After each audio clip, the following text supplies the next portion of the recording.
ആദ്യം തന്നെ എൻ്റെ എല്ലാ കൂട്ടുകാർക്കും രമ്യാസ് വേൾഡിൻ്റെ ഹൃദയം നിറഞ്ഞ ഓണാശംസകൾ കേട്ടോ. ഞാൻ ഇന്ന് നമ്മുടെ ഓണസദ്യയിൽ ഒഴിച്ചു വിടാൻ പറ്റാത്ത ഒരു വിഭവമായ മത്തങ്ങ വറുത്തരിശ്ശേരി ഉണ്ടല്ലോ, മത്തങ്ങ വൻപയറും വെച്ചിട്ടുള്ള അതിൻ്റെ റെസിപ്പിയാണ് കേട്ടോ കൂട്ടുകാർ ഇന്ന് ഷെയർ ചെയ്യുന്നത്. അപ്പോൾ വീഡിയോ സ്കിപ്പ് ചെയ്യാതെ തന്നെ കാണട്ടോ കൂട്ടുകാരെ. എന്നാലാണ് ഞാൻ എരിശ്ശേരിക്ക് ടേസ്റ്റ് കൂട്ടാനുള്ള ടിപ്സൊക്കെ ഞാൻ ഇതിൽ പറയുന്നുണ്ട് കേട്ടോ. അപ്പോൾ സ്കിപ്പ് ചെയ്യാതെ കണ്ടോളൂ, പോകാമെന്നാ. ഒരു 1/2 കപ്പ് വൻപയർ ഞാനിവിടെ ഡ്രൈ റോസ്റ്റ് ചെയ്ത് എടുക്കുന്നുണ്ട്. അതിനായിട്ട് ചീഞ്ചട്ടി അടുപ്പത്ത് വെച്ച് അതിലേക്ക് ഇട്ട് കൊടുത്തു. അപ്പോൾ ഇതൊന്ന് ജസ്റ്റ് ഒന്ന് പൊട്ടി വരുന്ന അതുവരെ നമുക്കിതൊന്ന് ഫ്രൈ ചെയ്തെടുക്കാം. എന്നിട്ട് ഇത് നമുക്ക് വെള്ളം ഒഴിച്ച് ഒരു മണിക്കൂർ കുതിർത്ത് വയ്ക്കാം കേട്ടോ. ഇല്ലെങ്കിലും കുഴപ്പമില്ല, നമ്മൾ കുക്കറിലാണല്ലോ വേവിക്കുന്നത്. അപ്പോൾ ഞാനിങ്ങനെ ചെയ്യാറ്, 1 മണിക്കൂർ കുതിർത്ത് വെച്ചിട്ട് മീഡിയം ഫ്ലെയിമിൽ ഒരു 3 വിസിൽ വന്നാൽ തന്നെ നന്നായിട്ട് വെന്ത് കിട്ടും കേട്ടോ. ഒത്തിരി വെന്തങ്ങടെ അലിഞ്ഞു പോകുമൊന്നും വേണ്ട, ജസ്റ്റ് വെന്ത് കിട്ടിയാൽ മതി. അപ്പം ഇത് ഞാൻ കുക്കറിലേക്ക് ഇട്ട് കൊടുത്തിട്ടുണ്ട്, സ്വല്പം ഉപ്പും ചേർത്ത് കൊടുത്തിട്ടുണ്ട് കേട്ടോ. ഇനി നമുക്ക് മത്തങ്ങയുടെ തൊലിയെല്ലാം ചെത്തി കളഞ്ഞിട്ട് നമുക്ക് ഇതൊന്ന് നുറുക്കിയെടുക്കണം. തീരെ ചെറുതായിട്ടൊന്നും നുറുക്കണ്ട കേട്ടോ കൂട്ടുകാരെ. എരിശ്ശേരിക്ക് നമ്മൾ നുറുക്കുമ്പോൾ സ്വല്പം വലുതായിട്ട് തന്നെയാണ് കഷ്ണങ്ങൾ നുറുക്കിയെടുക്കേണ്ടത്.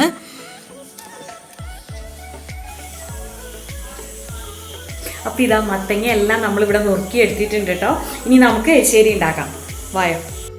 അപ്പം ഞാൻ ഇതാ നുറുക്കിയെടുത്ത മത്തങ്ങ എല്ലാം മൺചട്ടിയിലേക്ക് ഇട്ട് കൊടുത്തിട്ടുണ്ട്. ഇത് നമുക്ക് സ്വല്പം മഞ്ഞൾപ്പൊടിയും ചേർത്ത് കൊടുക്കാം, ഉപ്പും ചേർക്കാം.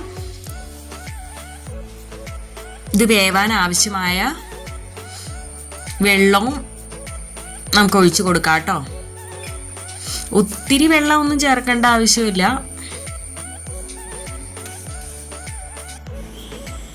അപ്പം ഞാനിതാ ഇവിടെ 1 മുറി തേങ്ങ ചിരവി എടുത്തിട്ടുണ്ട് കേട്ടോ.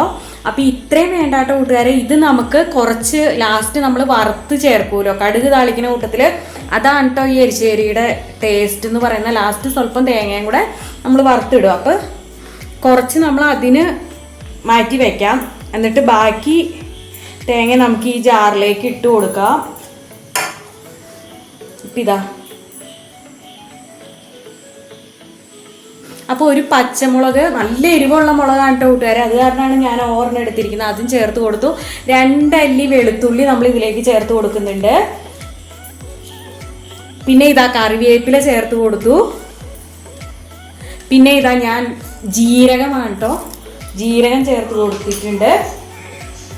പിന്നെ ഇതാ മഞ്ഞൾപ്പൊടി. അപ്പോൾ ഇത്രയും നമുക്കൊന്ന് ഒതുക്കി എടുത്തുകൊണ്ട് വരാം. ഒത്തിരി അങ്ങ് അരിഞ്ഞ് പേസ്റ്റ് പോലെയൊന്നും ആവണ്ട കേട്ടോ, ജസ്റ്റ് ഒന്നങ്ങോട്ട് ചതച്ച് കിട്ടിയാൽ മതി. അപ്പോൾ ഇതാ ഈ ഒരു പരുവത്തിനാണ് കേട്ടോ ഞാൻ എടുത്തിരിക്കുന്നത്. തേങ്ങ ഇതാ ഒതുക്കി എടുത്തിട്ടുണ്ട്. അപ്പം ഇനി അടുത്ത ടിപ്പെന്ന് പറയുന്നത്, നമ്മൾ മത്തങ്ങ എന്തൂരം എടുക്കുന്നതെന്ന് വെച്ചാൽ 1 കപ്പ് മത്തങ്ങ ആണെങ്കിൽ അത്രയും തന്നെ പയറും എടുക്കുക കേട്ടോ. 1 കപ്പ് തന്നെ വൻപയറും എടുക്കാൻ നോക്കുക. നിങ്ങൾ എത്രയാണ് എടുക്കുന്നത്, 1/2 കപ്പാണെങ്കിൽ 1/2 കപ്പ് വൻപയർ അങ്ങനെ എടുത്ത് എരിശ്ശേരി ഉണ്ടാക്കി നോക്കൂ കേട്ടോ. നമ്മുടെ കറി ഇവിടെ തിളച്ച് വന്നിട്ടുണ്ട്. സ്വല്പോടെ ആവാൻ കേട്ടോ, വേവാനുണ്ട്, ആവട്ടെ. ഇനി അടുത്തൊരു ടിപ്പെന്ന് പറയുന്നത് കൂട്ടുകാരെ, നമ്മൾ മത്തങ്ങ എരിശ്ശേരി വെക്കാൻ മത്തങ്ങ എടുക്കുമ്പോൾ എപ്പോഴും പഴുത്ത മത്തങ്ങ എടുക്കുകയാണ് കേട്ടോ നല്ലത്. അതായത് നല്ലോണം മൂത്ത് ഇതെടുക്കുക നല്ലത്. അല്ലെങ്കിൽ പച്ച മത്തങ്ങ നമ്മൾ എടുക്കുന്നതെന്നുണ്ടെങ്കിൽ സ്വല്പം ശർക്കര കൂടെ ചേർത്ത് കൊടുക്കാം കേട്ടോ എരിശ്ശേരി ഉണ്ടാക്കുന്ന സമയത്ത്.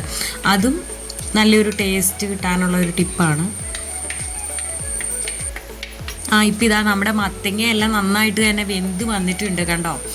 ഉടച്ചു കൊടുക്കുമ്പോൾ തന്നെ നല്ല വെന്ത് വന്നിട്ടുണ്ട്. അപ്പോൾ ഈ സമയത്ത് ഞാൻ ഇതാ നമ്മുടെ പയറെല്ലാം നന്നായി വെന്ത് കിട്ടിയിട്ടുണ്ട്.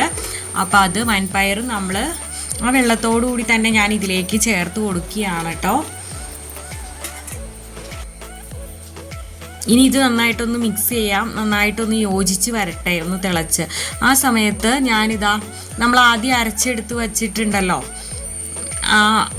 തേങ്ങ ഒതുക്കിയത്, അത് നമ്മൾ ഇതിലേക്ക് ചേർത്ത് കൊടുക്കുകയാണ്. ഇനി ഇത് നന്നായിട്ടൊന്ന് മിക്സ് ചെയ്ത് ആ വെള്ളമെല്ലാം കുറേശ്ശെ ചാറൊക്കെ ഒന്ന് വറ്റി വരും കേട്ടോ. അതുവരെ ഒന്ന് നമുക്ക് തിളപ്പിച്ചെടുക്കാം.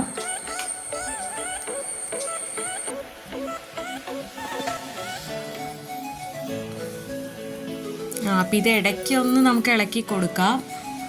നല്ല മിക്സായി വരട്ടെ അരപ്പുമല്ല. അപ്പം ഇനി നമുക്കിതിലേക്ക് താളിപ്പ് റെഡിയാക്കാനായിട്ട് പാൻ അടപ്പത്ത് വെച്ചു. അതിലേക്ക് നമ്മൾ വെളിച്ചെണ്ണ ഒഴിച്ച് കൊടുത്തു. വെളിച്ചെണ്ണ ചൂടായി വന്നപ്പോൾ അതിലേക്ക് നമ്മൾ കടുക് ഇട്ട്, കടുക് പൊട്ടി വന്നപ്പോൾ അതിലേക്ക് 2 വറ്റൽമുളക് 2ആയി മുറിച്ചിട്ട് കൊടുത്തിട്ടുണ്ട്. പിന്നെ കറിവേപ്പില ഞാൻ ചേർത്ത് കൊടുത്തിട്ടുണ്ട്. ഇപ്പോൾ ഇനി ഇതിലെ ടേസ്റ്റ് കൂടാനുള്ള മെയിൻ അടുത്ത ഒരു ടിപ്പ് എന്ന് പറയുന്നത്, അതെല്ലാവർക്കും അറിയാലോ കൂട്ടുകാരെ, ഇതിൽ നമ്മൾ ലാസ്റ്റ് ഈ തേങ്ങ ഇങ്ങനെ മൂപ്പിച്ച് ചേർക്കുന്നതാണ് കേട്ടോ ഇതിൻ്റെ എരിശ്ശേരിയുടെ മെയിൻ ടേസ്റ്റ് എന്ന് പറയുന്നത്.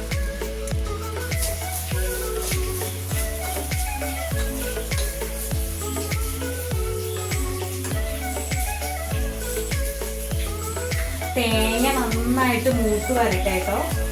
നല്ല ഡാർക്ക് ബ്രൗൺ കളറാണ്, നന്നായിട്ട് മൂക്കണം കേട്ടോ. അപ്പം അതാണ് ഈ എരിശ്ശേരിയുടെ ഒരു ടേസ്റ്റ്. ഇപ്പൊ തന്നെ നല്ലൊരു മണമാണ് കൂട്ടുകാരെ കറിക്ക്. ആ പയറും മത്തങ്ങയും ആ തേങ്ങയരപ്പം എല്ലാം കൂടെ മിക്സായിട്ട് നല്ലൊരു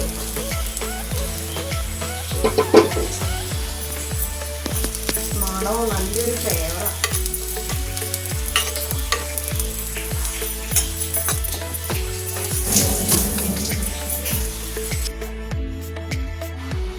അപ്പം ഇതാ നമ്മുടെ തേങ്ങയെല്ലാം മൂത്ത് വന്നിട്ടുണ്ട്. അപ്പം അത് നമുക്ക് ഈ കറിയിലേക്ക് ചേർത്ത് കൊടുക്കാം കേട്ടോ. ഇനി ഇത് ജസ്റ്റ് ഒന്ന് മിക്സ് ചെയ്ത് കൊടുക്കാം. ഒത്തിരി അങ്ങോട്ട് വല്ലാണ്ട് കുത്തി ഇളക്കേണ്ട ആവശ്യമില്ല കേട്ടോ കൂട്ടുകാരെ.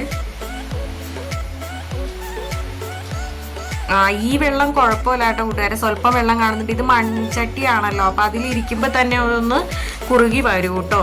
നമ്മൾ ഫ്ലെയിം ഓഫ് ചെയ്താലും അതിലിരുന്ന് തന്നെ വറ്റിക്കോളും.